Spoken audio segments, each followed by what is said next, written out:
اعوذ باللہ من الشیطان الرجیم بسم اللہ الرحمن الرحیم رب اشرح لی صدری ویسر لی امری واحلل عقدۃ من لسانی یفقہوا قولی رب زدنی علما۔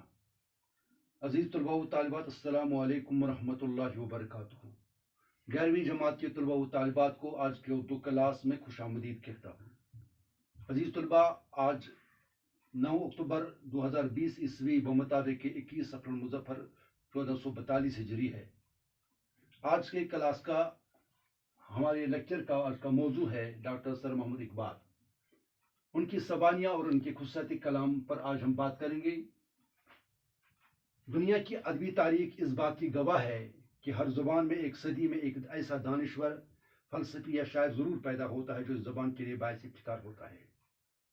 اقبال نے خود کہا ہے، ہزاروں سال نرگس اپنی بے نوری پہ روتی ہے، بڑی مشکل سے ہوتا ہے چمن میں دید بھر پیدا۔ 19ویں صدی میں سیالکوٹ میں ایسا شخص پیدا ہوا جو ایک ساتھ دانشور، فلسفی اور مفکر ہونے کے ساتھ ساتھ شاعر بھی ہے۔ یہ شخص کوئی اور نہیں بلکہ علامہ اقبال ہے، رحمۃ اللہ علیہ ہے، جو اردو زبان ادب کے لیے باعث صد افتخار ہیں۔ میرے عزیز طلباء و طالبات، اقبال علیہ رحمٰن 9 نومبر 1877 عیسوی کو سیالکوٹ میں پیدا ہوئی۔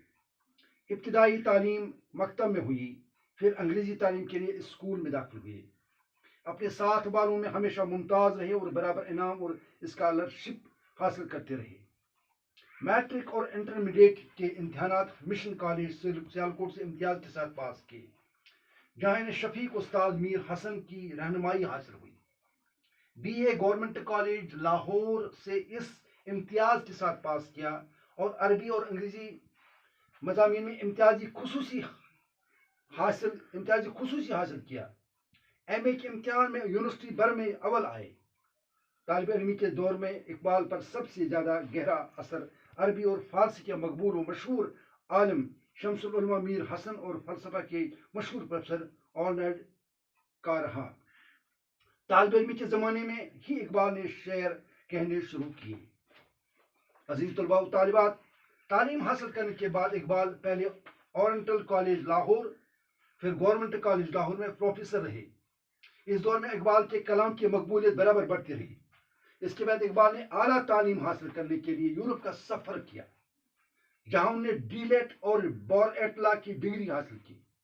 انہوں نے یورپ میں جو کچھ دیکھا اس نے ان کو اس نتیجے پر پہنچا دیا کہ قومیت انسانوں کے درمیان فساد پیدا کرتی ہے اور مذہب زندگی کے روحانی جوہر کو نکھارتا ہے، اور پورے نظام حکومت کو مذہب کے تابع اور فرما بردار رہنا چاہیے۔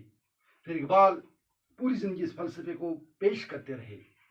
اقبال بڑا اپدیشک ہے، من باتوں میں مو لیتا ہے، گفتار کا غازی بن تو سکا، کردار کا غازی بن نہ سکا۔ عزیز طلباء و طالبات، اردو کلام میں اقبال کے 3 مجموعے شائع ہوئے ہیں: بانگ درا، بال جبریل، ضرب کلیم۔ اس کے علاوہ ارمغان حجاز کا اردو حصہ فارسی میں اسرار خودی، پیام مشرق، جاوید نامہ، پس جبائد کرد شائع ہو چکے ہیں۔ اقبال ایک صاحب پیام شاعر تھے، یعنی اس نے ایک پیام دیا ہے، اپنی شاعری کے ذریعے ان کو ایک میسیج پاس کی، قوم و ملت کو انہوں نے ایک پیغام دیا ہے۔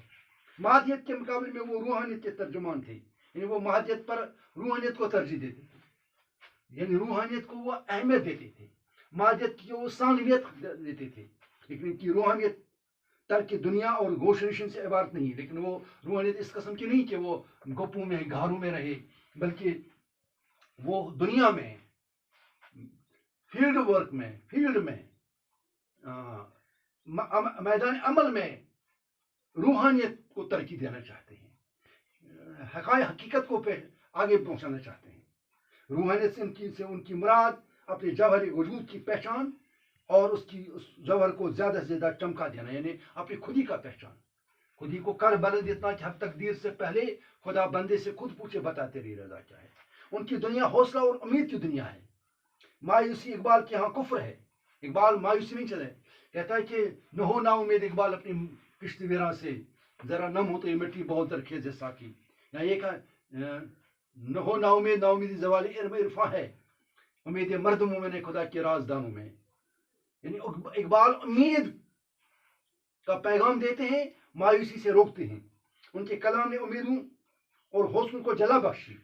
وہ پیام دیا جو زندگی کی تناب کو ابدیت سے جا ملاتا ہے۔